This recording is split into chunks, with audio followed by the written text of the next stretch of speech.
Thank you. And thank you for everyone being here and to our panelists. We have a great panel. You're going to learn a lot in tools of engagement. Shall I repeat that?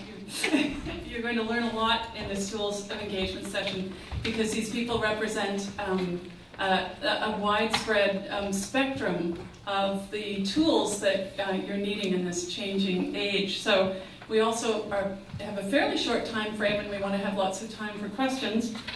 So I'm just going to do a brief intro and then we'll go back and everyone will say a few more words. I'm just going to go right to left, as journalists do. Scott Michaels from Atimi Software, and Jerry Butteriss of Google Canada, Seth Shapiro, New Amsterdam Media, Steve Bocska of Pharm, and Moyra Rodger of Magnify Digital.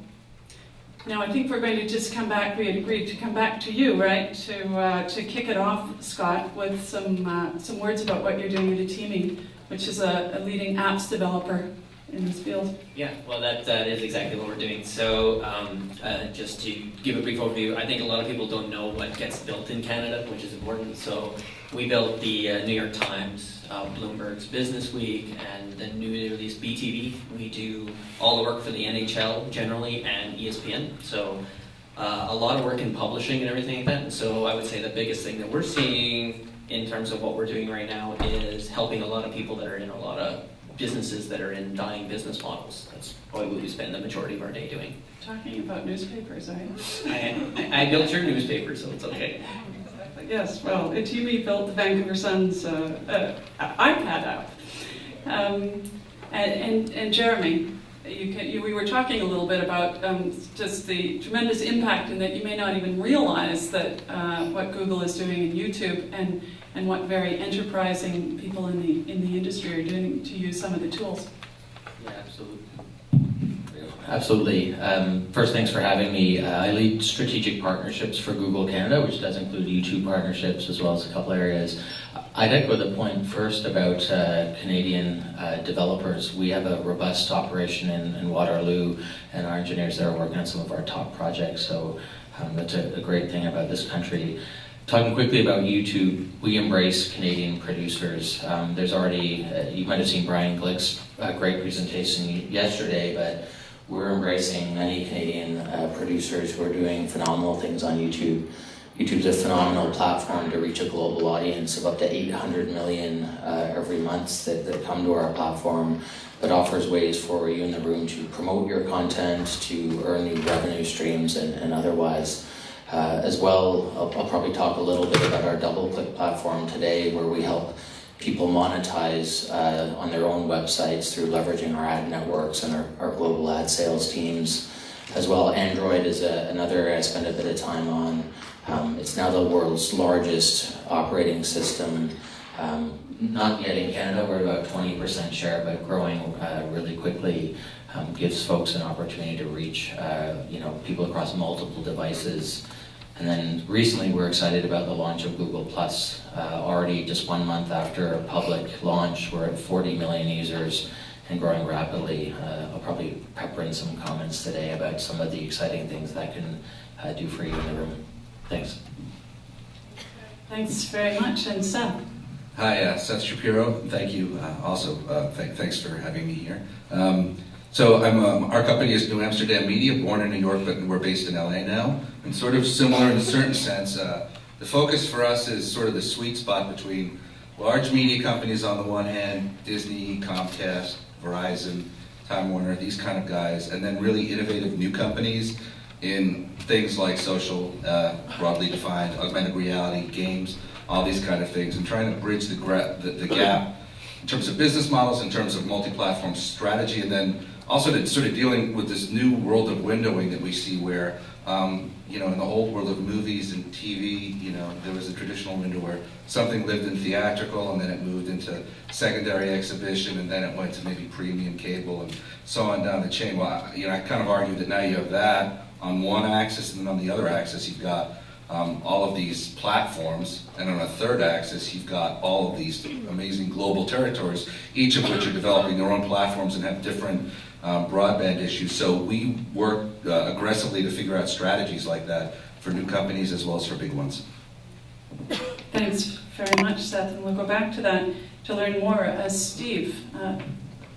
Thanks. So I really thought the best way to tell you about what we were doing is to show you what we've just recently done in a very relevant example, I think, to a lot of people that are here. So we've got some slides that I think we can put up. So 2 weeks ago, we actually launched a website in partnership with Omni and Switch United, who took a really big risk with us and with this approach to try to engage an audience for their Ice Pilots TV show in a very new and exciting way.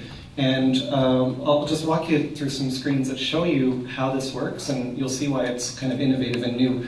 So there's really nothing new about trying to run a contest through a website, but the way it's implemented is really unique and differentiating. So the Ice Pilot show is one of those dangerous job shows where people fly to crazy places and risk their lives, and they do it all for a paycheck. The prize here is a trip for two to Yellowknife to actually have dinner with those pilots. And the way you can win that prize, there we go. So this may look like badging, sort of the gamification stuff you're used to seeing, but it really isn't. It's really quite different. Yes, you do get something for doing on the site. Here's a virtual item, one of the pilots. But that item is actually drawn at random. You can earn the items in a variety of different ways, including direct integration with a minigame, which we still haven't seen anybody do yet. So these items are randomly generated in this gameplay system, and people are collecting them, not like they collect badges, but like they collect real things that are important to them. So they'll keep going back to the site again and again to build an inventory, which is on the left-hand side. And in week one, there's different prizes every week, different challenges every week, different items that get introduced into the system every week. From their inventory, they move the items into what we call boards. And the week one board is, who are your favorite pilots from the Ice Pilot series? So at this point, you're even getting good analytics. People are answering a survey question for you, unwittingly. And at the same time, they're participating in this little mini-game where they can try to keep upgrading their items to more and more valuable ones. And then the big payoff is that your items, which are at the top, will socially connect you with other people who also think those are the best pilots from the show. And you can give them prizes for this and give them all kinds of rewards. And it's that user engagement pathway is something that is the way more and more people are trying to implement systems within their platform, within their websites, so that the user flow continues to churn and keeps people interested and excited. So my background is in game design. I've worked at Disney and Electronic Arts and Radical here. That's the perspective I come at it from, like how do you create gameplay on a website versus engagement, which are similar but different. Thanks, that is really exciting, and it's really interesting that we get an early look at something that's just been released. So sorry, I was given permission to share some analytics, which I thought, can I do that? Would you like to go ahead right now? Yeah, so Omni was very gracious in allowing us to share these. We're not sharing raw numbers, but sort of hiding behind some engagement metrics. So 80% of the users have actually been collecting items that have entered the system. 50% of them have engaged in complex tasks, like completing a board. On average, each user is collecting 19 items, which is, every one of those is a potential brand impression, like imagine that. And then also, on average, they're checking those social connection boards 23 times each to see who they've matched with and how their score is updated. It's amazing. That is, you're going to have to just walk us through the A to Z of making that magic engagement, because those certainly are impressive figures. Yeah, I can't take the credit. It was like Switch and Omni and us. Well, and we had Switch on an earlier panel.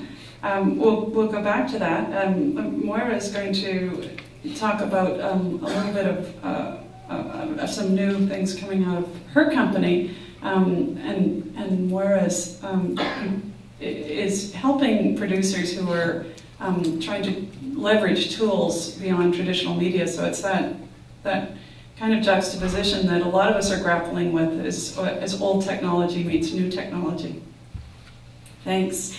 I love your energy, Steve. It's so, having been in television myself for 18 years, just the energy of this conference and the possibilities are really inspiring. I'm really excited to be here to preview something you may have heard me talk about last year. It's called Alert TV Plus.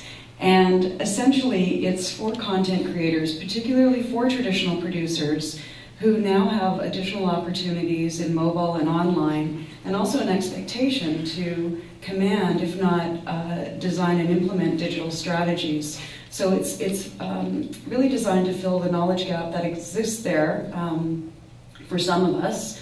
And also it dives into an area that I'm really interested in, and that is the ability for content creators now to connect directly with the audience. Whereas in the past, there was always a broadcaster, they were the gatekeeper, but now thanks to the social web, content creators can engage the audience, in fact, very early on in the process. So that's the welcome page of the app, and I'll get into some of the details a little later. Okay, I just wanted to say here, I did check with everyone in their Twitter handles, and then oh yes, I have them here. So in case you're tweeting on this, I'll run through them. Scott is at Atimi Scott. That's his company name, Atimi Scott. Jeremy, what did I do with yours? It's just Butteriss. Oh, well, that's There's only easy. a couple of us in the world, so it's pretty easy. Lucky you. I was first. So you can find Jeremy at Butteriss. That's easy. And Seth is also pretty easy. It's Seth R. Shapiro. There's this one guy, and I think he actually is in Canada, who always gets there first. So I'm perennially now I'm R, Seth R. Shapiro. It's a good thing you have a middle name. And Steve, we're going to have to just think up a Twitter handle for you during this session. And Steve's not on Twitter. And Moyra is Moyra, M-O-Y-R-A, at A-T, Magnify. M-A-G-N-I-F-Y. Sorry, that's the journalist in me, spelling everything. And I'm at Gillian Shaw, with a G, G-I-L-L-I-A-N, Shaw. Just at Gillian Shaw at Twitter. So in case you want to find these people on Twitter or talk about them while we're going through this. And the other point I just wanted to make here for everyone, because our time is short and we traditionally open it up to questions at the end, but I'd like to invite the audience to feel free to, I think there are microphones around, to interrupt or ask questions sort of throughout the session, because now we're going to go back into getting a little bit more detail, and there may be things that you want to ask quite specifically. So put your hand up, and if I don't see you, somebody show. Moyra, may start back with you, because you gave us sort of the high level look at what you're doing, but what are as you were telling me, it's a difficult sort of hurdle for producers to get over, and what are the challenges to basically getting into this space, and how does your app deal with that?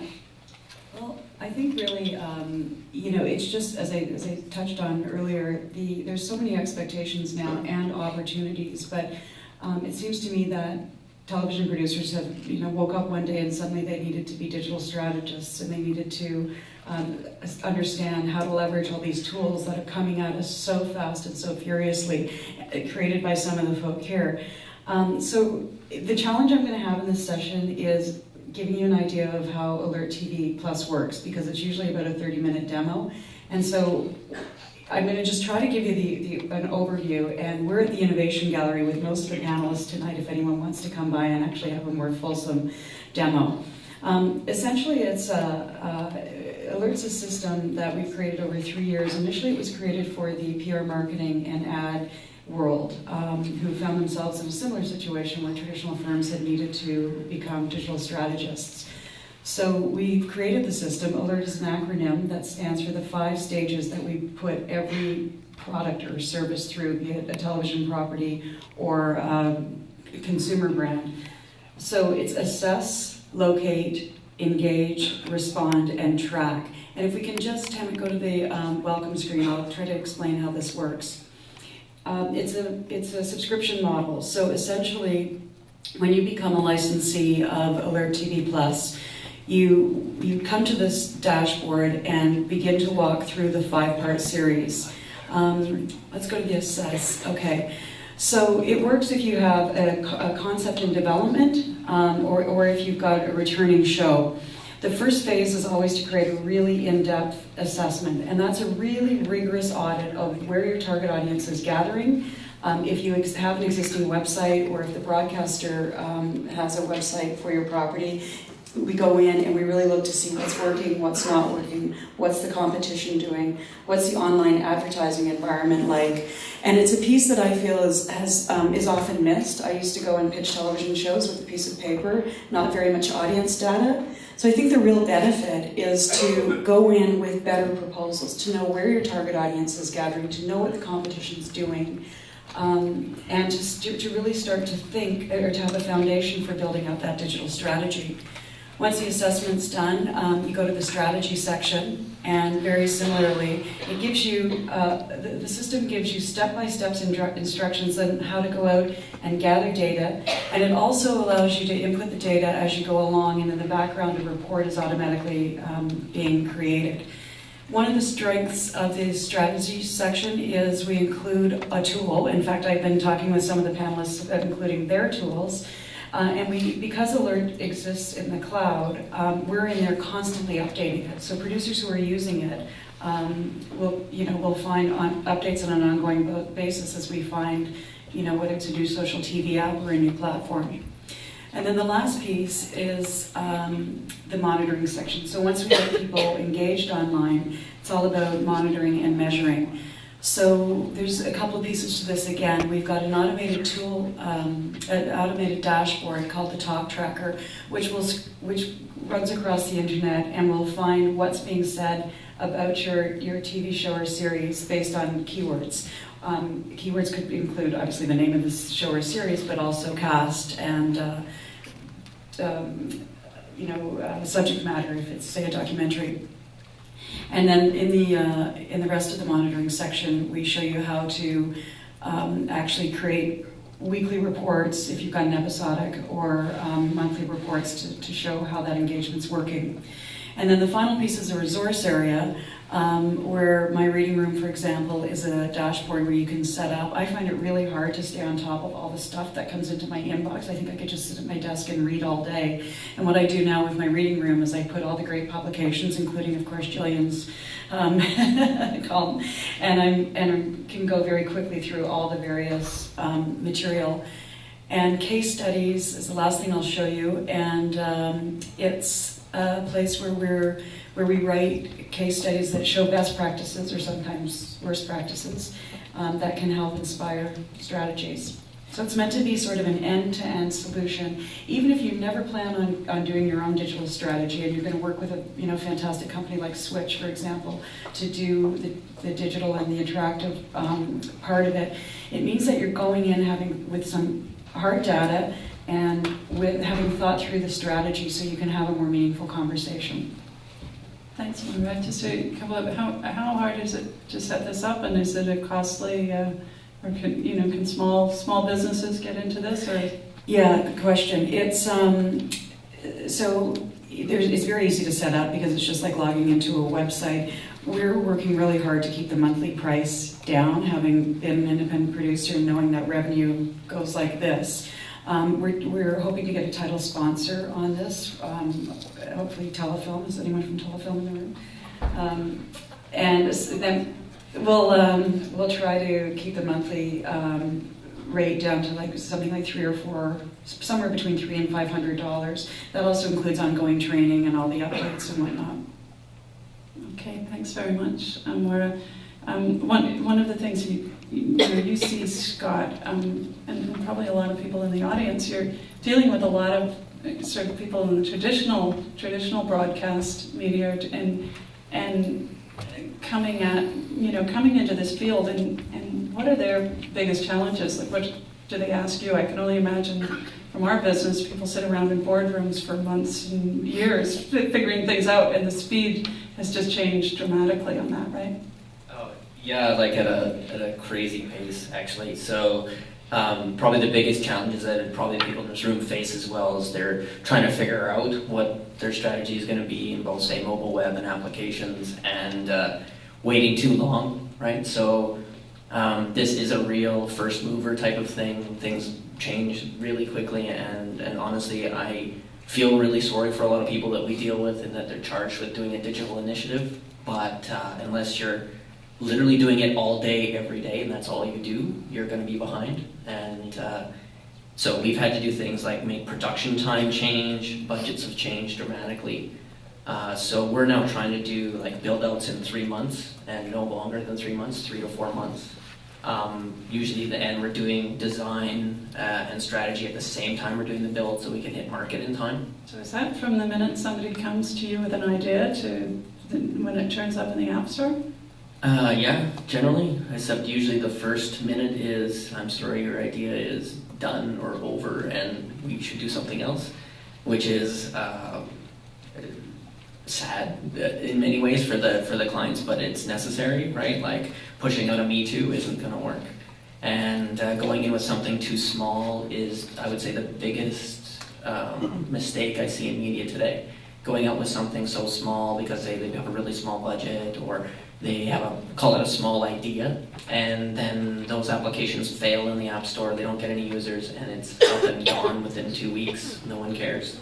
And so the entire exercise was a waste.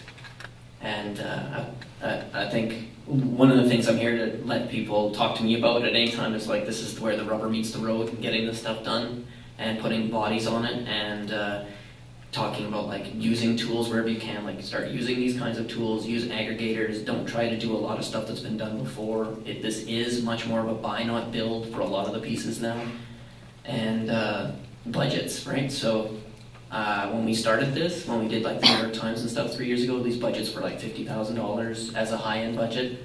If you ever told me we'd be doing multi-million-dollar apps, I would have said no 3 years ago, but we're on our third one this year.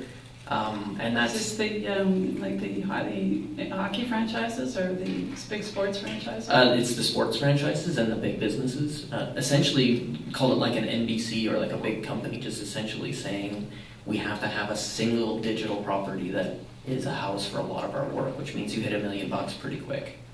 Not in 3 months. That's like, you can't put that many bodies on something, but definitely within 10 months. Probably we're burning $1 million for quite a few clients right now. And some of those apps those would include the live streaming and all the components in the single app, right? Yeah, and so the big switch there was like the first one was broadcasting, just getting it out there with little clips and things like that. Mm-hmm. And then next up was the called the long form applications. So that was like Watch ESPN and Bloomberg Business TV, right, where it's not just seeing short form content, but seeing the long form content and all the costs related to streaming, and trying to essentially go around the cable companies in the distribution, or have a better connection to the end users. And then now it's that plus co-view, which is, are you watching, say, a sports game on TV, and I can listen and know that you are, therefore I'm not going to put video on your app, I'm going to collapse that and give you more stats. So all this stuff is all fully integrated now. So it's, as you walk away from your TV, I bring the video back, like it's getting really almost super dynamic in knowing where you are and what you're doing and which device you're on, and changing the interface actually quite a bit based on that. Gillian, can I add something to that please as well? step in. As an obstacle, like even taking a step back from what Scott's saying, which is all totally true, what I find is that people sometimes start with the wrong objective. You have to define what your objectives are, and unfortunately I still go out to potential client meetings and say, how are you going to increase my page views? And that is such an old way of thinking about it. Like, I don't care that you get 10 million people coming to your convenience store if they're taking a shortcut through to the alley. That's not an important metric. That's such an old way of thinking about things. I would much rather have 100,000 people that are deeply engaged than to know that there's 10,000 eyeballs that are looking at a site. And to define those objectives it's going to unfortunately take a bit of pain, because there are a lot of account executives and there are a lot of people representing digital departments whose bonuses are tied to page views. And they may even recognize when you're talking to them that, yes, we know this is ridiculous, but if their boss is giving them a bonus because of page views, then there's a misalignment of what really needs to be done versus what you'd like to, what is actually required to be done for somebody to get their paycheck. Yeah, I totally agree with that. I think the other biggest obstacle for us tends to be the ad sales team. So we go and build something up that's really great. Ad sales team comes in and says, okay, here's the sponsor or here's the ad unit, and there goes your interface design. That's out the window. And now we're going to have these ads and interstitials and all these things that actually break the experience that you were trying to watch long-form content, and now you're being interrupted.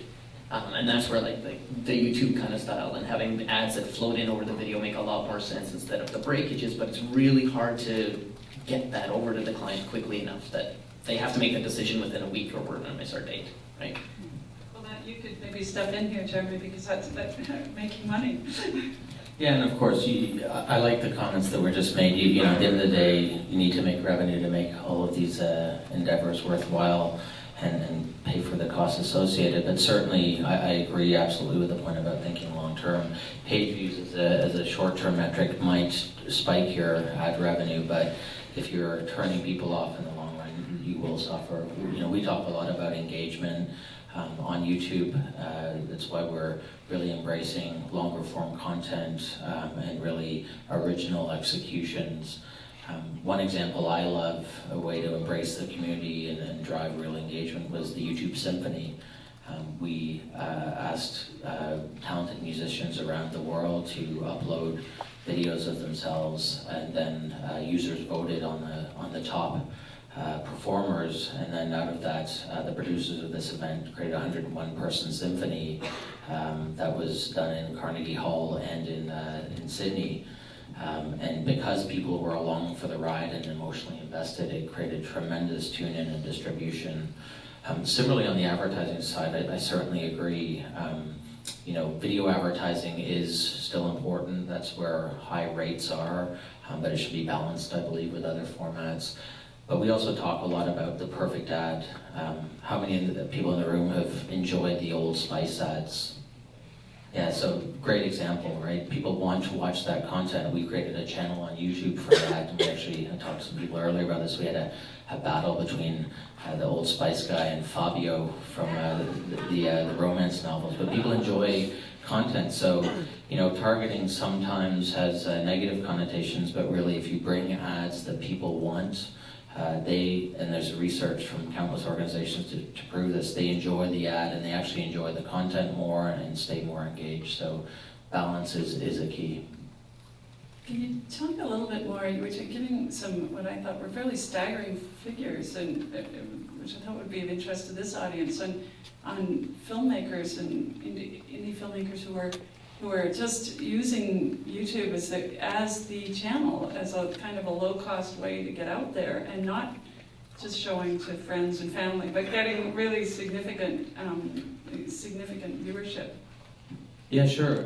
It's something me personally I'm very excited about, just to have access to that kind of audience. I've been at Google about 8 months now, and it's really a great thing to have available.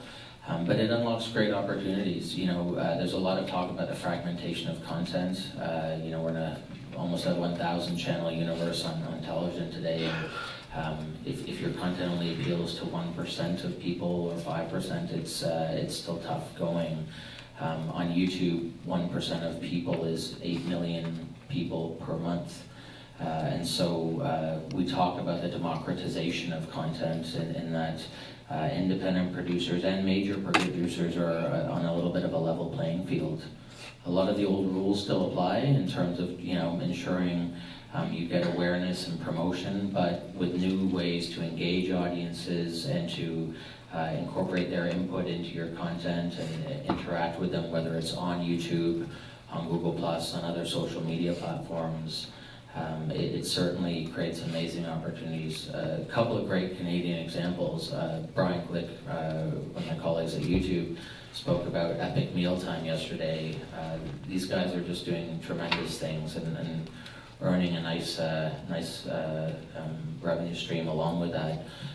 One of my favorite examples is a fellow Michel Zarka out of Montreal who created a series of short animations called Gummy Bear. It's Gummy Bar, if I'm pronouncing it correctly, but he's had billions of views literally on YouTube and has created some nice ancillary businesses. So yeah, I'm very excited about the interest Canadians have. I believe we've always produced great content. You know, there's major Canadian media companies that have proved that, but YouTube is just, I think, unlocking a global audience for these for you folks in the room. Seth, you can, I think that you can speak to that issue a little bit on the digital media strategy. Yeah, I mean, a lot of what I do is similar to what a couple people alluded to, this idea of translating between either old media and new media, or technologists and creatives, or one platform and another, or you know, the U.S. and Europe. And so one of the questions that comes in a lot, remarkably still, is from I get from traditional TV producers and networks is, you know, how big is social and is this real? And the thing I always say is that, you know, the future of TV is social and it's utterly inevitable. And actually, I pulled a couple slides from one of the presentations I did at a network, if it's up. And so in terms of translating, how many of you are involved in companies that do multi-platform or transmedia kind of pitches to TV companies or film companies? All right, so this is yeah, we're not, this is actually a different presentation. Yes, that one. Okay, all right, so if any of this works for you, this is sort of in the language that you kind of have, it's good to speak to, so if you like any of it, please steal it and use it. There are 275 million Facebook users who have liked the TV show. That aggregates to, it's higher than that now, and you would, you guys might know better than I, but it's over, I think, it's closer to 2 billion TV shows that have been liked. That's a lot. So if you're actually going to comp that to Nielsen, which is an interesting exercise, it would translate to a pretty big rating. At least a third of mobile users are doing something on mobile while they're watching TV, and I think I have a few more slides about that later. In terms of Twitter, it started out, you know, companies that were dealing with Twitter analytics started out doing things like this, just tracking gross Twitter volume, but that quickly evolved into situations like this where you've got sites, this may be TV Genius in the UK, I'm not sure, I don't remember, but so you have guys creating a de facto proxy for real TV ratings based on real behavior by real people. And one of the things that I argue to the networks when I show this is, I was heavily involved in the launch of TiVo and the other big DVR platforms in the States at DirecTV. And one of the things that happened as the DVR happened was Nielsen actually has this thing called C3 ratings, which means as opposed to stuff that's being watched in real time, it's stuff that's being watched over a period of time. And I don't unfortunately have a slide here because I'm going to keep it brief, but if you look at the shows that were huge in the days of just prime time relative to the shows that start to show up during C3, it always amazes me how a few people kind of made that connection. But that's when Lost and 24 and Heroes and all of these shows that were inherently serialized in a different way of experiencing content started to really get big. And so it fundamentally, absolutely, completely changed the nature of TV content, that piece of technology. And this is a much, much bigger one. So of course this stuff is going to change the way content gets made. And in fact, people are already using this data to create really compelling models for what networks are actually getting the best ratings. So there's actually a territory that Time Warner Cable has in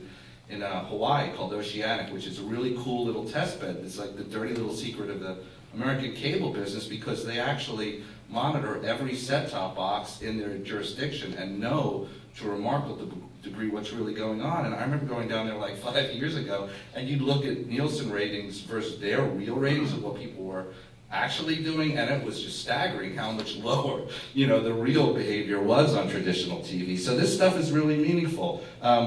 This was an interesting one, and I'll try and wrap it up quickly. But so I just happened to be in Europe with the president of programming at MTV when this thing launched. And I don't know how many of you saw the original VMA Twitter stuff on MTV, but he was kind of like, "Do you think this is a good idea?" And I was like, "Yes, it's a great idea. It's awesome.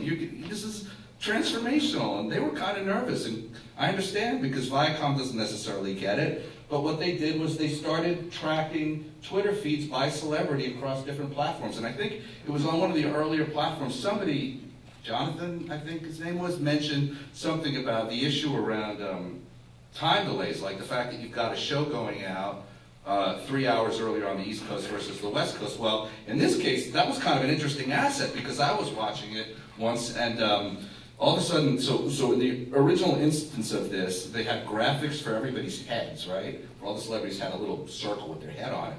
And the more people tweeted about it, the bigger their head got, which was kind of cool. And so I'm watching the Twitter feed in LA, and it's 3 hours delayed, and all of a sudden Kanye West's head starts getting real big. I'm like, what the hell he's doing? And then suddenly Taylor Swift's head starts getting really big. Something's going on. So sure enough, across the Twitter street, it's like, OMG, he did it, blah, blah, blah, because that was when he had said that they should have given the award to Beyonce instead. But I mean, that's pretty interesting, and it's actually grown to the point where now you could make a pretty compelling business case that the VMI social stream is worth more than the actual broadcast. There's probably more activity around it. There's a fair amount of people who report that they watch the show just so they can, kind of participate in the sideshow, because the sideshow's a lot more interesting. And you have to give them credit for doing that.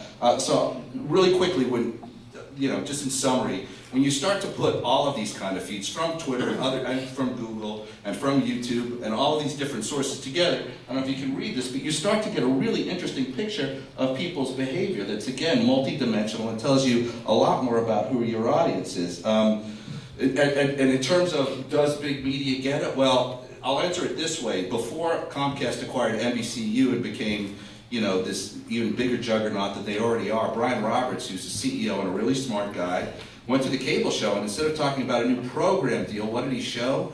He showed that Comcast was launching an EPG iPad app. I mean, that was the main thing that he was talking about, and this is May of 2010. So this guy knows, and when he did that, it reminded me of what his number two, who I think is probably the smartest guy in the TV business, and you don't hear about him a lot because that's better for him. But Steve Burke, who is now CEO of NBC Universal, and the number two at Comcast, actually at an investor conference years ago was saying that his main priority was to make sure that we get ahead of the steamroller that is the internet. So many other businesses in the media space did not get ahead of it. So, I mean, I think it's really good as somebody who does this stuff to understand that, kind of the force is with you, and that even if people may be kind of resistant, I mean, it's only going to get bigger. So keep at it, and I'll stop there. Does anybody have to add to that, the steamroller?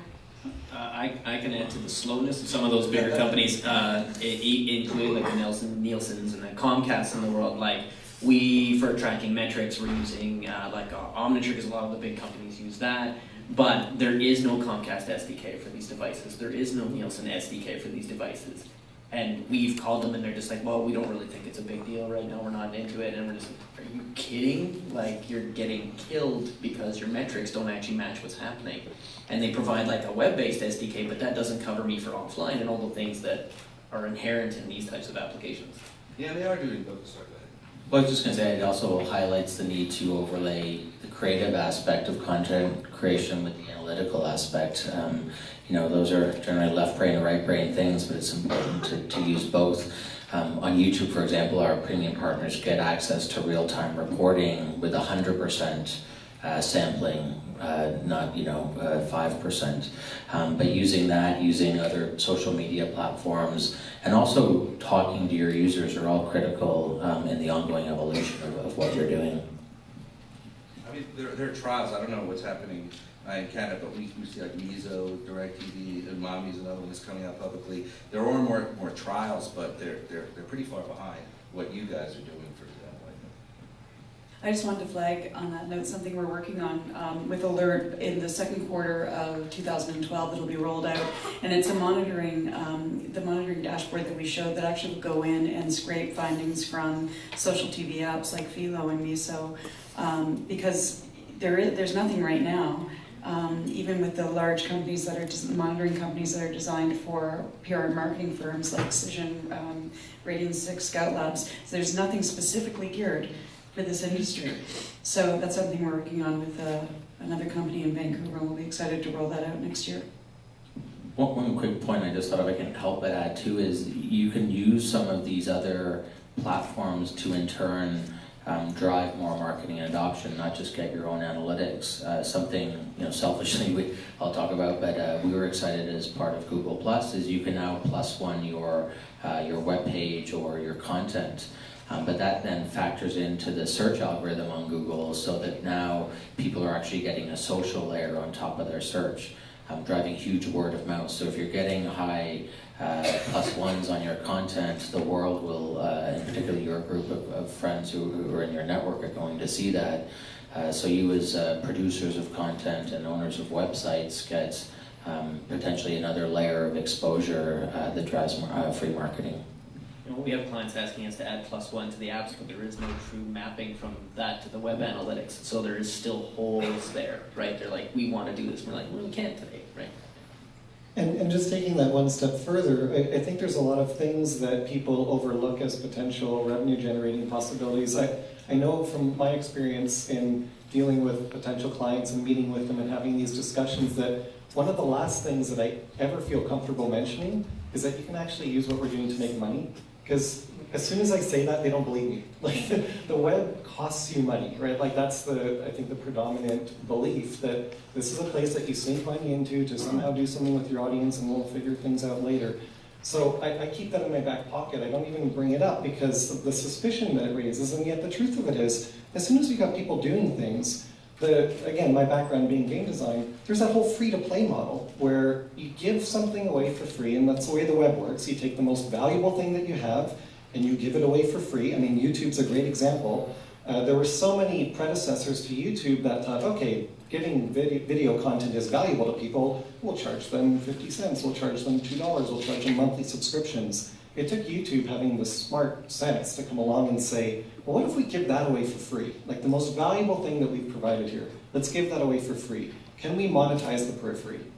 And the answer is always yes. In fact, Facebook is successful, but prior to that was classmates.com, right? They were trying to charge you, I don't know, $5 a month to make social connections with people. Facebook gave that away for free. So you take the most valuable thing, you give it away for free. And then the engagement is what gives you the possibilities of generating revenue. Yeah, and just quickly, I think you're reinforcing as well that advertising and supported business models are real. Not in all cases. Sometimes you do need subscription models, or even transactional like a rental. But advertising is real, particularly when you get to a mass audience. And you're right, it does cost in many cases, but the web's shown over and over the return on that. Google search. You can do paid search, but the ROI that we're seeing across all of the major industries that we're working on is truly phenomenal. I'm sure many of you know this. The largest spender on advertising on television is television, but that's for good reason that it returns benefit on the back end, and that's certainly the case on the web. Yeah, I'm wondering, is there any, because we haven't talked about that at all, the differences in the US and Canada, and I know, like Seth, you're from some of you from the States, but in terms of building out those models and making use of it, Canada doesn't have as many live streaming or entertainment options that are readily available online. How does that play out, and is it a drawback if you're in this field trying to develop here? I can't speak specifically to the Canadian market. That's kind of why I'm here to learn more about it. But I do a lot of work in Europe and especially the Netherlands, and there's some similarities. I think the fact of having sort of an intellectually curious culture is a really good thing, and you've got that. And I think there's tremendous innovation, and there's sort of a desire to push the limits, and it's true because I guess the U.S. population is something like 10x. So, in theory, that's a good thing. It's an advantage, but it's not necessarily, because if you actually start to look at, I actually teach at USC, and this is one of the things that I write about a lot. I mean, if you actually look at where innovation comes from, it usually comes from someplace that you didn't think it would. I mean, like Walt Disney or Steve Jobs or these kind of things, they usually happen in a way that's not necessarily expected, and a lot of this stuff gets invented in ways that you just can't predict, and it gets popularized in ways that you can't predict. So I actually think that the US has no inherent advantage in the media business whatsoever because of this stuff, and because the content is by definition global, and it's by definition global because there's more money to be made outside of the US than inside of it, and that's only going to get more true. So, I mean, I think there's tremendous opportunity for Canada. It's a really interesting conundrum.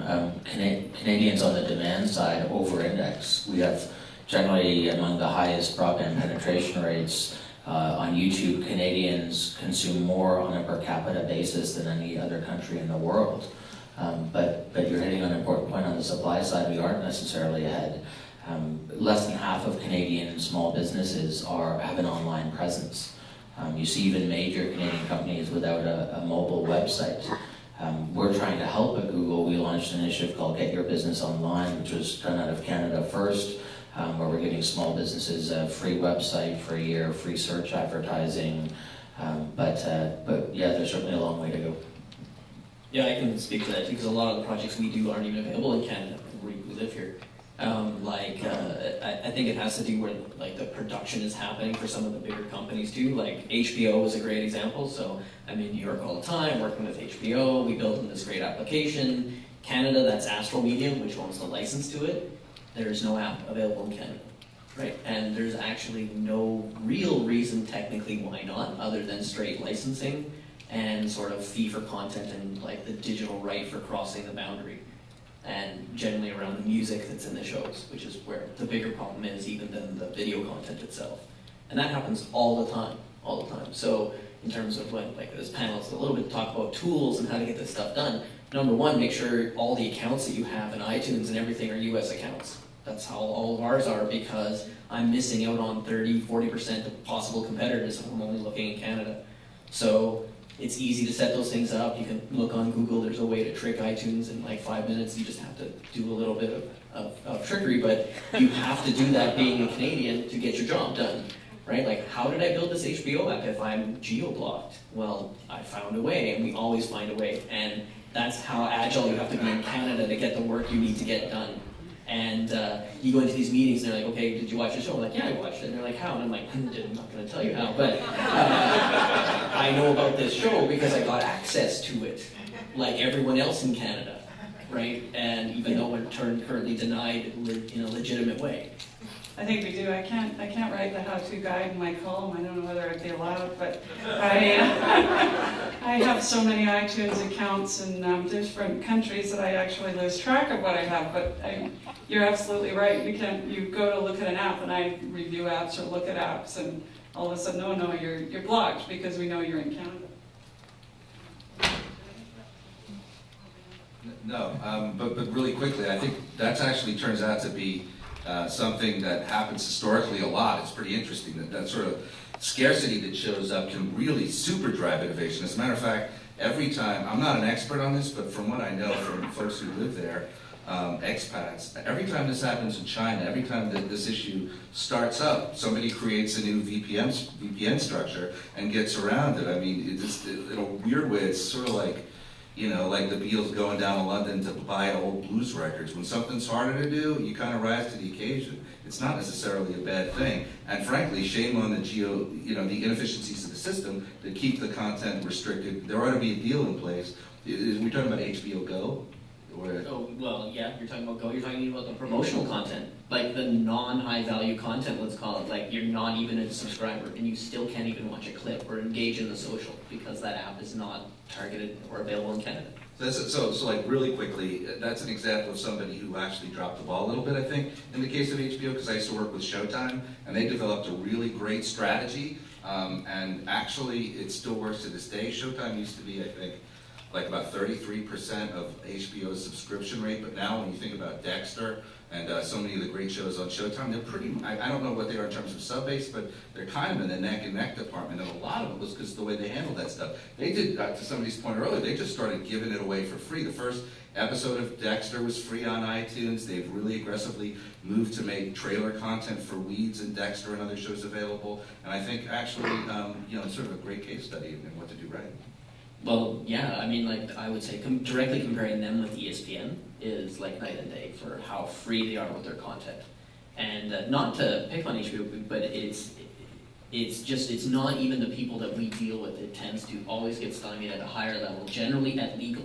Like the team that we directly work with, they actually get it and they're doing everything they can, and it's legal that blocks them, not anything else. Yeah, and it's interesting you bring up the ESPN because I know you work with them, and that's fantastic.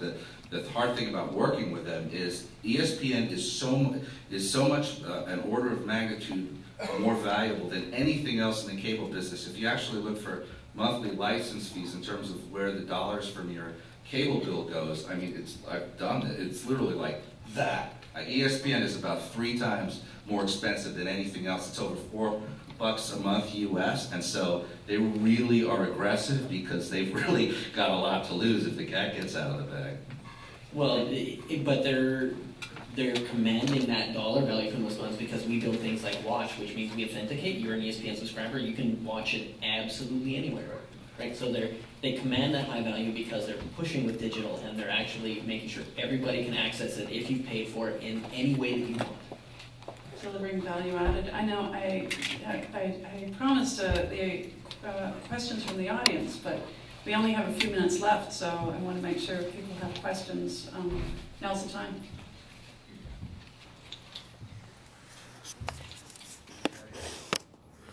Hello? Okay, there we go. My question is about, you guys are talking about brand equity, and I was wondering how difficult is it to sell the idea of building brand equity through brand integrity and social engagement, and how do you best go about accomplishing that?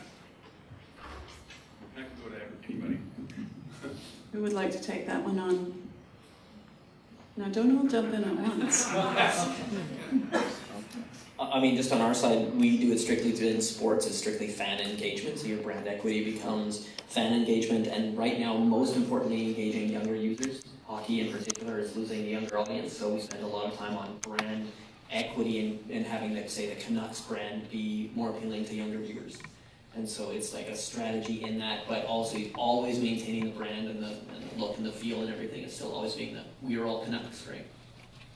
I would just say it's more important than ever in a world with so much choice now. Creating that loyalty is critical, and I don't think it's one thing you have to do. It's leveraging embracing all of the different platforms available to do that.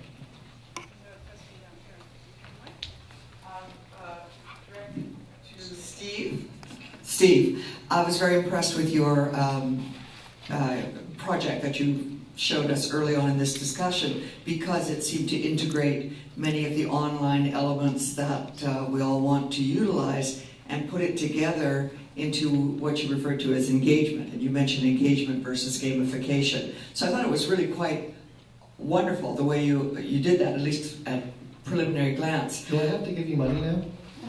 What? No. Well, you have to learn to take a compliment. But then later you said that take the most valuable thing, give it away, create engagement, which you did with this multi-leveled game contest, social media, all kind of attached, and monetize that. So how do you monetize that without preventing the engagement? So it's like, what's the X factor, the missing link here? So I start with the assumption that if I don't give the most valuable thing away for free, somebody else is going to do it after me. Okay, and then they're going to get my audience. So I start with that belief. So I focus on, this is just, the free-to-play model is not something that I invented. It's been around for at least 10 years in Korea. They were doing all these free-to-play online games. Kart Rider, I think, is the first one that I know of. They gave away this online racing game, and you make that as super fun as possible. And you'll get about 85 to 95% of the audience of that kind of an experience that will not give you a cent, ever. You have to be okay with that. You leave the last 5 to 15% as the people that you monetize. And the way you do it is by offering them things that allow them to customize the experience, to create vanity, prestige, or peripheral features that give an elevated experience or accelerated progress. So those are the kind of the key touch points in engagement, where you definitely have to focus on your core experience as if it's something that you are charging people money for. But you do give that away for free, and then you give these fringe people the ability to appeal to certain aspects of their personality, like the vanity aspect, where I'm not making this up. There's a game in Korea where you can buy a virtual sword. It's a free game. You buy a virtual sword, it's $12,000.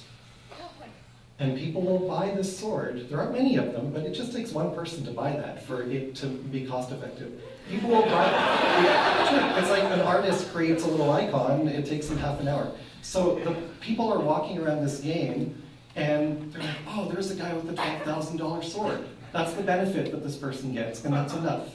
A friend of mine, by the way, had a business in Korea, and what it was a mass, hundreds of kids in a warehouse playing games like that to win the $12,000 sword for nothing, so they could then sell it for $12,000. And there always has to be and there always has to be that pathway too. Like you have to be able to legitimately earn many, if not, well, most of the things that people can pay money for.